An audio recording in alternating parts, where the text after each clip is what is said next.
तो जय हिंद। आप लोग आशा करता हूँ बहुत अच्छे होंगे। तो बच्चों, आज हम आपको पढ़ाएंगे कोशिका। कोशिका जैसे कि आप लोग जानते हैं, कोशिका का चैप्टर बहुत बड़ा है। हम इस वीडियो में पूरा नहीं कर पाएंगे, लेकिन थोड़ा बहुत नॉलेज जरूर देंगे। देखिए, कोशिका क्या होता है। कोशिका जो बायोलॉजिकल नाम होता है उसको बोलते हैं साइटो। साइको नहीं, साइको मीन्स होता है पागल। साइटो कहलाता है बायोलॉजिकल नेम इसका। ये सेल मीन्स होता है कोशिका इंग्लिश में, जो कि बायोलॉजिकल नाम होता है इसका साइटो टेक्निकल नेम और बायोलॉजिकल नेम भी कह सकते हैं आप। इसका सेल का अध्ययन क्या कहलाता है, साइटोलॉजी। साइटो का जो अध्ययन करते हैं सेल का, उसे बोलते हैं साइटोलॉजी। अब इसकी खोज रॉबर्ट हुक नामक वैज्ञानिक ने 1665 ईस्वी में किया था। तो पूछेगा क्वेश्चन कि कोशिका की खोज किसने किया था, तो कोशिका की खोज किए थे रॉबर्ट हुक ने। कब किए थे, 1665 AD में। किसकी मरी हुई कोशिका में खोज किए थे, लेकिन सर्वप्रथम सबसे पहले इन्होंने ही किया था। जब क्वेश्चन पूछे कि कोशिका की डिस्कवरी ऑफ सेल, तो सबसे सर्वप्रथम रॉबर्ट हुक ने किया था। रॉबर्ट हुक साहब ने 1665 AD में मरी हुई कोशिका की खोज किया था। क्वेश्चन नंबर 1 पूछेगा, मरी हुई कोशिका की खोज किसने किया था, रॉबर्ट हुक ने किया था। अब सर्वप्रथम किसने किया था, तो रॉबर्ट हुक ने ही किया था, लेकिन मरी हुई कोशिका की खोज किया था। उस पर जीवित कोशिका की खोज करते हैं एंटोन न्यूमान लीवेनहॉक नामक वैज्ञानिक ने। इनके बाद जीवित कोशिका की खोज किया था एंटोन न्यूमान लीवेनहॉक ने। तो जीवित कोशिका की खोज किया था एंटोन न्यूमान लीवेनहॉक ने। और मरी हुई पूछे तो बच्चा लोग बताना है कि रॉबर्ट हुक ने 1665 AD में किया था। तो आपको इतना आई होप आपको समझ में आया होगा। तो जीवित कोशिका की खोज एंटोन न्यूमान लीवेनहॉक ने किया था। इसका सिद्धांत, ये सेल का जो सिद्धांत किसने दिया था, सिद्धांत स्लाइडेन-स्वान ने सिद्धांत दिया था, स्लाइडेन-स्वान ने। तो दोस्तों, स्लाइडेन-स्वान ने सेल का या साइटोलॉजी का सिद्धांत दिया था। तो पूछेगा कि सेल सबसे छोटी सेल जो होती है कोशिका कौन सी होती है, तो माइकोप्लाज्मा होती है। तो सबसे छोटी कोशिका माइकोप्लाज्मा। तो आपको याद हो गया होगा, पूछेगा क्वेश्चन पूछेगा कि सबसे छोटी कोशिका क्या होती है, माइकोप्लाज्मा। तो पूछेगा सबसे बड़ी कोशिका जो होता है वो शुतुरमुर्ग का अंडा होता है। जैसा कि आप लोग जानते हैं, सबसे बड़ी जो कोशिका होती है वो शुतुरमुर्ग का अंडा होता है। उसके बाद दोस्तों चलते हैं मानव के बारे में जाने। तो मनुष्य में सबसे बड़ी जो होती है, सबसे बड़ी और सबसे छोटा और सबसे तेज विभाजन के बारे में बताएंगे। तो मानव में सबसे छोटा जो होता है सेल होता है वो शुक्राणु होते हैं, स्पर्म होते हैं। तो सबसे बड़ा भी बताएंगे, लेकिन सबसे छोटा जो मनुष्य में होता है वो स्पर्म होता है, शुक्राणु होते हैं। पूछेगा क्वेश्चन कि मनुष्य में सबसे छोटा शुक्राणु होते हैं, कौन से सेल पाया जाता है, शुक्राणु सेल पाए जाते हैं मनुष्य में। और मानव में सबसे बड़ा ओवरी अंडाणु पाए जाते हैं, जो स्त्री में पाए जाते हैं। मानव में सबसे बड़ा कोशिका कौन सी होती है, अंडाणु होते हैं, ओवरी होते हैं। और पूछेगा मानव में सबसे लंबी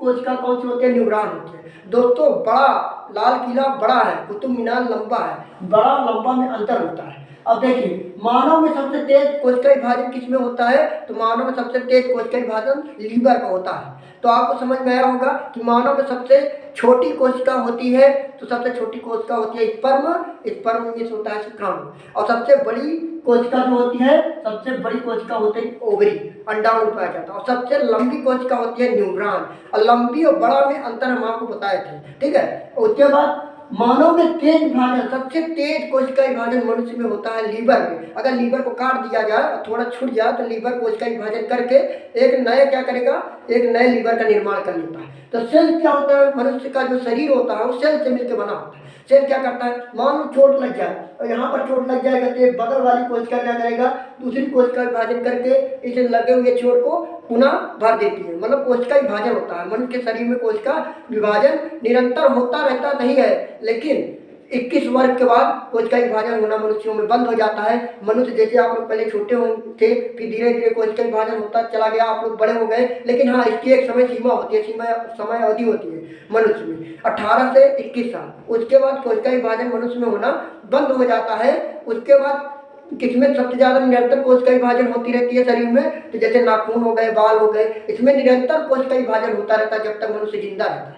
लेकिन कुछ पेड़ पौधे होते हैं जिनके कोशिका विभाजन निरंतर होते रहते हैं। जैसे आपको पेड़ काट दीजिए, उसके कोशिका विभाजन होकर नई डाल निकल आएगी, लेकिन मनुष्य को काट देंगे तो मनुष्य का डेथ हो जाएगा, मर जाएगा मनुष्य। तो कोशिका विभाजन निरंतर पेड़ पौधे में होते रहते हैं, लेकिन कोशिका विभाजन मनुष्यों में 18 से 20 वर्ष तक होते हैं, लेकिन कुछ होते हैं जैसे नाखून और बाल, इसमें कोशिका विभाजन निरंतर होता रहता है। तो आगे देखते हैं दोस्तों हमारा शरीर कैसे बना है। तो हमारा शरीर, जैसे आप लोग घर में रहते हैं तो घर में क्या होता है, ईंट होता है, ईंट में सीमेंट लगता है, बालू लगता है, सरिया लगता है, तो एक क्या खड़ी होती है, दीवार खड़ी होती है। उसी तरह अगर ईंट को जोड़कर क्या बनाया गया, दीवार, और दीवारों को जोड़कर क्या बनाया गया, कमरा या मकान, उसको मकान को जोड़कर एक घर, बंगला बनाया गया, घर बनाया गया। उसी तरह हमारा शरीर होता है। शरीर कैसे होता है, जिस तरह कोशिका होती है, कोशिका से बना ऊतक, ऊतक से बना अंग, अंग से बना शरीर। तो देखिए सबसे पहले क्या होगा, कोशिका विभाजन होगा, कोशिका से बनेगा ऊतक, ऊतक से बनेगा अंग, अंग से बनेगा शरीर। तो आई होप आपको समझ में आया होगा हमारा शरीर कैसे मिलकर बना है। सबसे पहले कोशिका, फिर ऊतक, अंग, शरीर, कोशिका, ऊतक, अंग, शरीर। I hope you are understand. आगे देखिए नेक्स्ट। अब सबसे पहले कोशिका झिल्ली के बारे में जानेंगे। कोशिका झिल्ली को मेम्ब्रेन कहते हैं, इसको दूसरा नाम है प्लाज्मा झिल्ली। और कोशिका झिल्ली क्या है, कोशिका झिल्ली उसे कहते हैं जिसमें, जैसे आप लोग मार्केट में जाइए, बाजार में जाइए, सामान लीजिए, सामान में देखिए उसमें क्या टमाटर डाल देता है, धनिया डाल देता है, आलू डाल देता है, एक ही पॉलीथीन में बहुत सारे सामान रख देता है। उसी तरह होता है प्लाज्मा झिल्ली। प्लाज्मा झिल्ली का दूसरा नाम होता है कोशिका झिल्ली, इसको मेम्ब्रेन कहते हैं। इसमें पादपों में पाए जाते हैं। पादा मतलब होता है पौधे, पौधे किसे कहते हैं, जो एक ही स्थान पर खड़े होकर झूमते रहते हैं। और जंतु किसे कहते हैं, जो चलते रहते हैं, जो दौड़ते हैं, हाँ, जिनके हाथ पैर होते हैं, उसे बोलते हैं जंतु। और जंतुओं में अब ये कोशिका जो प्लाज्मा झिल्ली होता है, ये किससे मिलकर बना होता है, तो बच्चों कोशिका झिल्ली जो होता है वो प्रोटीन का बना होता है। उससे पूछेगा कि कोशिका झिल्ली किससे मिलकर बना होता है, तो कोशिका झिल्ली प्रोटीन से मिलकर बना होता है। तो अब पूछेगा कोशिका के सभी अंग इसी शरीर में रहते हैं, तो कोशिका के जितने भी अंग हैं सारे किसमें रहते हैं, प्लाज्मा झिल्ली में रहते हैं। जैसे हम आपको एग्जाम्पल दिए थे, ये व्यवहारिक एग्जाम्पल हम आपको बता चुके हैं। जिस तरह आप बाजार मार्केट में गए थे तो उसमें धनिया डाले थे, टमाटर डाले थे, आलू डाले थे, एक ही पॉलीथीन में थे। उसी तरह हमारे शरीर के कोशिका के सभी अंग, जो जितने भी अंग होते हैं, इसी झिल्ली में रहते हैं। कौन सी झिल्ली में रहते हैं, प्लाज्मा झिल्ली में रहते हैं। आगे नेक्स्ट देखिएगा, दूसरा नंबर कह रहा है कोशिका भित्ति, सेल वॉल। सेल वॉल किसे कहते हैं, सेल वॉल कह रहा है ओनली प्लांट, सेल वॉल केवल पौधों में ही पाए जाते हैं। समझ में आया, सेल वॉल कहाँ पाए जाते हैं, सेल वॉल केवल पौधे में ही पाए जाते हैं। आप लोग क्या करते हैं, आप में सेल वॉल नहीं पाया जाता, आप में प्लाज्मा झिल्ली पाया जाता है।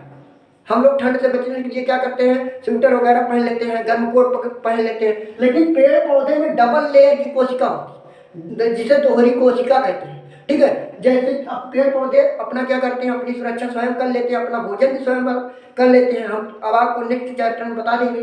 तो इसमें क्या पाया जाता है, पूछेगा कोशिका भित्ति किसमें पाया जाता है, तो कोशिका भित्ति जो होता है ओनली प्लांट मतलब पौधों में ही, पेड़ पौधों में ही पाया जाता है। लेकिन दोस्तों इसमें दोहरी कोशिका होती है। अब ये एक कोशिका हो गया, अब इसके अगल बगल जो होता है दोस्तों दोहरी कोशिका रहती है, इसका सुरक्षा प्रदान करती है पेड़ों। अब कुछ लोग क्या करते हैं, जो खड़े रहते हैं पेड़ को ऐसे खरबोड़ लेते हैं। ठीक है, उसके बाद क्या होता है, इसमें दूध निकलना शुरू हो जाता है। तो दोस्तों इतना समझ में आया। उसके बाद देखिए पादप में पाया जाता है क्या, कोशिका भित्ति। और प्लाज्मा झिल्ली किसमें पाया जाता है, जंतुओं में और पादपों में भी पाया जाता है। अब देखो ये सेलुलोज का बना होता है। देखो दोस्तों कोशिका भित्ति जो होता है वो सेलुलोज का बना होता है, और कोशिका प्लाज्मा झिल्ली जो होता है वो प्रोटीन का बना होता है। ठीक, तो सेलुलोज कहाँ पाया जाता है, कुछ पूछेगा तो पेड़ पौधों में सेलुलोज पाया जाता है। और देखिए ये पेड़ पौधों को सुरक्षा प्रदान करता है। ये पेड़ पौधे को प्रदान करता है, कोशिका भित्ति सुरक्षा प्रदान करता है। अब आप देखिएगा ये जो है सेल, इस सेल का नाम है प्लाज्मा झिल्ली। ये कहाँ पाया जाता है, पौधों में भी और जंतुओं में भी। लेकिन कोशिका भित्ति जो होता है केवल पौधों में ही पाया जाता है। जैसे ऊपर वाली जो लेयर देख रहे हैं कोशिका की, ये इसे बोलते हैं कोशिका भित्ति।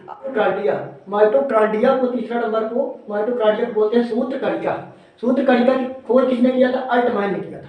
तो माइटोकॉन्ड्रिया जो होता है उसकी खोज किसने किया था, उसकी खोज किया था अल्टमैन। तो उसका क्या करता है, ये माइटोकॉन्ड्रिया जो होता है शरीर का प्रमुख काम करता है। माइटोकॉन्ड्रिया सबसे पहले क्या होगा, श्वसन होगा। श्वसन को फ्रेक्स बोलते हैं। फ्रेक्स में 38 ATP में एक ग्लूकोज पाया जाता है। 38 ATP में एक ग्लूकोज पाया जाता है जो ऊर्जा प्रदान करता है, पावर मिलती है, हमको शक्ति मिलती है। अगर माइटोकॉन्ड्रिया खराब है तो क्लास में बैठे रहेंगे, झूम जाते रहेंगे, पढ़ने में मन नहीं लगता है। तो माइटोकॉन्ड्रिया की कमी के कारण होता है, लोग क्या करते हैं, डिहाइड्रेशन हो जाता है, पानी कम पीते हैं। उसके बाद माइटोकॉन्ड्रिया क्या होता है, चिड़चिड़ा पदार्थ नहीं बन पाता है, जिससे क्या होता है, मनुष्य बेहोशी की अवस्था में हो जाता है। तो माइटोकॉन्ड्रिया जो होता है मोस्ट इंपॉर्टेंट होता है आपके बॉडी में। तो क्या करता है, वो ग्लूकोज इसमें होता है, एक ग्लूकोज पाया जाएगा 38 एटीपी में। तो एक ग्लूकोज जो क्या करता है, ऊर्जा प्रदान करता है हमको और हमारे को पावर मिलती है। उसके बाद ये क्या होता है, आंतरिक दीवार होती है, ये शरीर के जो अंदर जो होता है वो आंतरिक दीवार होती है, जिसको क्रिस्टी के नाम से जाना जाता है। तो 4 नंबर आप लोग देखिएगा, ये आपको समझ में आया ना, माइटोकॉन्ड्रिया खोज किसने किया था, अल्टमैन। ठीक है, अल्टमैन नामक वैज्ञानिक ने किया था। ये श्वसन करता है, फेफड़स होता है, 38 एटीपी इक्वल होता है 1 ग्लूकोज में होता है, इसलिए ऊर्जा प्रदान करता है। ठीक, अब 4 नंबर है गाल्जी बॉडी। गाल्जी बॉडी की खोज किसने किया था, तो कैमिलो गाल्जी नामक वैज्ञानिक ने किया था। गाल्जी बॉडी की खोज कैमिलो गाल्जी नामक वैज्ञानिक ने किया था। ये क्या करता है, गाल्जी बॉडी जो है परिवहन करता है।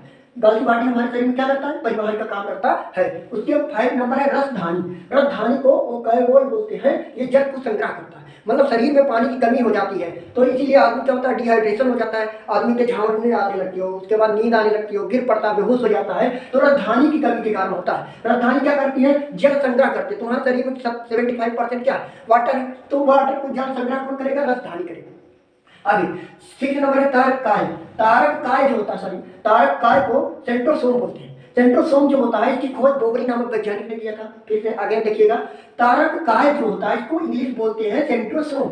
सेंट्रोसोम की खोज बोबरी नामक वैज्ञानिक ने किया था। ये क्या करता है, ये क्या करता है, कोशिका विभाजन करता है, मतलब पुनर्निर्माण करता है। अगर एक्सीडेंट हो जाता है, चोट लग जाती है, कोशिका मर जाती है, तो उस घाव को भरता है। वो कोशिका बगल वाली कोशिका को पुनर्निर्माण करती है, जो कोशिका मर जाती है उसको जीवित करती है। और इसके बाद कभी कभार क्या होता है, इतना ज्यादा कोशिका विभाजन हो जाता है तो कैंसर का कारण बन जाता है। कोशिका विभाजन की एक सीमा होती है, जब कोशिका का विभाजन अधिक से अधिक होना शुरू हो जाता है तो मनुष्य के शरीर में कैंसर नामक बीमारी पैदा होती है। तो ये क्या होता है, ब्रेन में कोशिका विभाजन नहीं होता है, लीवर में क्या होता है, कोशिका विभाजन होता है, सबसे तेज होता है। अब पुलिस जो होता है हेलमेट पहनने के लिए बोलता है, आप लोग हेलमेट नहीं पहनते हैं, तो आपकी जो ये माइंड है, माइंड सबसे ऊपर क्या खोपड़ी है, तो आप कोई मचक मार दे तो कोई दिक्कत नहीं, और तेज मचक मार दे तो उसमें अगर न्यूरॉन में लग गया तो कोशिका विभाजन नहीं होता है, तो आदमी की डेथ हो जाती है। लेकिन कुछ लोग को क्या होता है, ब्रेन में ही कैंसर हो जाता है। तो बोलोगे सर ये बताइए कि न्यूरॉन में तो कोशिका विभाजन होता नहीं है, तो कैंसर कहाँ से हो जाता है। आप तो कह रहे हैं कैंसर होता है कोशिका विभाजन ज्यादा होने के कारण। हाँ, 90% इसमें क्या होता है, न्यूरॉन में कोशिका विभाजन नहीं होता, बाकी जो 10% होते हैं वो कोशिका विभाजन ज्यादा कर लेते हैं, उसके कारण इसके चपेट में न्यूरॉन आ जाता है जो कैंसर के कारण बन जाता है। उसके बाद नेक्स्ट है अंतःप्रदब्ध जालिका। अंतःप्रदब्ध जालिका क्या होता है, ये शरीर का आंतरिक क्या होता है, अंग होता है, कंकाल जिसे कहते हैं। मान लो आपका शरीर जो होता है ये कोशिका से मिलकर बना है, अगर जो कंकाल है, हड्डियां नहीं रहेगी तो आपको आकार नहीं मिलेगा। आपको जो कोशिका ये दबे दबे रहेंगे, इसे सब ये दबे दबे रहेंगे। तो जो कंकाल होता है, हड्डी जो होता है, ये शरीर का शेप देता है, आकार देता है। तो आंतरिक कंकाल का निर्माण कौन करता है, अंतःप्रदब्ध जालिका करता है। ये आंतरिक सहायता करता है, मतलब शरीर चपटा रहे, फूला रहता है, ये हड्डी की तरह होता है। उसके बाद दोस्तों ये क्या करता है, ये कोशिका क्या कहता है, कोशिका को बनाए रखता है। आगे देखिएगा, जिसमें देखिए ये आप फिगर देखिए, ये 2 तरह के होते हैं। एक होता है स्मूथ जिसको बोलते हैं ईआर, एक होता है रॉ, इसको बोलते हैं ईआर। ईआर 2 होते हैं, एक होता है स्मूथ और रॉ। तो स्मूथ जो करता है वो वसा का निर्माण करता है, उसके बाद जो रॉ होता है वो प्रोटीन का निर्माण करता है। अब देखिए रॉ जो होता है ये खरबूजा होता है, ठीक है, खुरदुरा टाइप का होता है। और सुनो, जो स्मूथ होता है प्लेन होता है। तो आपको आई होप ये समझ में आएगा। नेक्स्ट है राइबोसोम, हाँ जिसे बोलते हैं प्लेट, ठीक है, प्लेट बोलते नहीं है। तो राइबोसोम क्या होता है, राइबोसोम से प्रोटीन का निर्माण होता है, इसे प्रोटीन का फैक्ट्री कहते हैं। सबसे ज्यादा प्रोटीन का निर्माण होता है राइबोसोम में, जिसमें प्लेटलेट डाउन हो जाता है तो आदमी बेहोशी अवस्था आती है। तो राइबोसोम जो होता है इसे प्रोटीन निर्माण करता है और प्रोटीन का फैक्ट्री बोलते हैं। सबसे ज्यादा प्रोटीन का निर्माण राइबोसोम करता है। तो ये नेक्स्ट हो गया। ये होते हैं 2, एक होते हैं सोडिमेंशन, एक होता है फोस्फोफिशिएंट। तो इसमें 70S होता है, ये छोटा होता है, इसे प्रोकैरियोटिक होता है, ये मनुष्यों में होता है 70S, ये छोटा होता है, ये प्रोकैरियोटिक होता है। और जो कॉफिशिएंट होता है 80S होता है, वो बड़ा होता है, उसे यूकैरियोटिक बोलते हैं, ये जानवरों में अधिक पाया जाता है। तो आपको आई होप ये समझ में आया। केंद्रक को न्यूक्लियस कहते हैं। केंद्रक की खोज रॉबर्ट ब्राउन ने किया था। तो 9 नंबर क्या है दोस्तों, केंद्रक को न्यूक्लियस कहते हैं। तो बच्चों न्यूक्लियस जो होता है ये रॉबर्ट हुक नामक वैज्ञानिक ने नहीं किया था, इसका रॉबर्ट ब्राउन ने किया था। कभी कभार कंफ्यूजन हो जाता है रॉबर्ट हुक और रॉबर्ट ब्राउन। तो केंद्रक की खोज जो हुआ था, discovery of nucleus, Robert brown ने किया था। इसे ब्रेन ऑफ सेल कहते हैं। तो ब्रेन ऑफ सेल जो होता है उसकी जो खोज करते हैं रॉबर्ट ब्राउन साहब ने करते हैं। इसमें क्या पाया, इसमें क्रोमोसोम पाया जाता है, डीएनए होता है एंड आरएनए होता है। तो केंद्रक में क्रोमोसोम, डीएनए, आरएनए होता है। उसके बाद ये कंट्रोल करते हैं, ये सब क्या कहते हैं, इसे कंट्रोलर कहते हैं। केंद्रक क्या होता है, कंट्रोलर है, मिड पॉइंट, जैसे अमीबा का मिड पॉइंट होता है कंट्रोलर, केंद्रक होता है। अब ये जो होता है इसमें प्रोटीन 80% जो होता है आपका ये प्रोटीन होता है। डीएनए जो होता है 10% होता है। केंद्रक में 80% प्रोटीन होता है और 10% डीएनए होता है। तो केंद्रक में क्रोमोसोम, डीएनए, आरएनए होता है। इसकी डिस्कवरी रॉबर्ट ब्राउन ने किया था। ये कंट्रोलर कहते हैं, ये क्या करते हैं, जीव का कंट्रोलर होता है। और ये प्रोटीन 80%, डीएनए 10%। अब लास्ट लाइसोसोम, लाइसोसोम को डिस्कवरी किसने किया था, लाइसोसोम को जो डिस्कवरी किया था डी डुबे नामक वैज्ञानिक ने किया था। तो लाइसोसोम डिस्कवरी किए थे, लाइसोसोम की डिस्कवरी किए थे डी डुबो नामक वैज्ञानिक ने किया था। ये क्या करता है, ये जब अपघटन करता है, जो एंजाइम करता है, जो पचे हुए पदार्थ होते हैं वो क्या करता है, वो अपघटन करता है। ये कोशिका का पाचन करता है, पाचन मतलब कोशिका को नाश करता है, आत्महत्या कह सकते हैं आप लोग। तो माइटोकॉन्ड्रिया कहते हैं आप, माइटोकॉन्ड्रिया, हाँ तुम्हारा काम क्या करना है, ये करता है कोशिका विभाजन, ये नहीं कर पाता, कहना हाँ हम नहीं करेंगे। तो इसका क्या करता है, ये लाइसोसोम इसको अपने को ब्लास्ट कर देता है और माइटोकॉन्ड्रिया को जला के मतलब ये गला देता है। तो कभी कभार क्या होता है, अंदर चोट लग जाती है, उसके बाद कोशिका नष्ट हो जाती है और बाहर ये क्या होता है, लाइसोसोम नहीं जला पाता है माइटोकॉन्ड्रिया का, तो कैंसर का रूप धारण कर लेता है। तो ये आपको समझ में आया होगा। और लास्ट नोट है, आरबीसी में लाइसोसोम नहीं होता है। तो क्वेश्चन पूछेगा आरबीसी में लाइसोसोम होता है, नहीं, आरबीसी में लाइसोसोम नहीं होता है। यह स्प्लीन तिलहा तिल्ली में जाता है। आई होप आपको समझ आया होगा। अगर आपको समझ आया होगा तो शेयर करिए और लाइक करिए, सब्सक्राइब करिए। तब तक के लिए जय।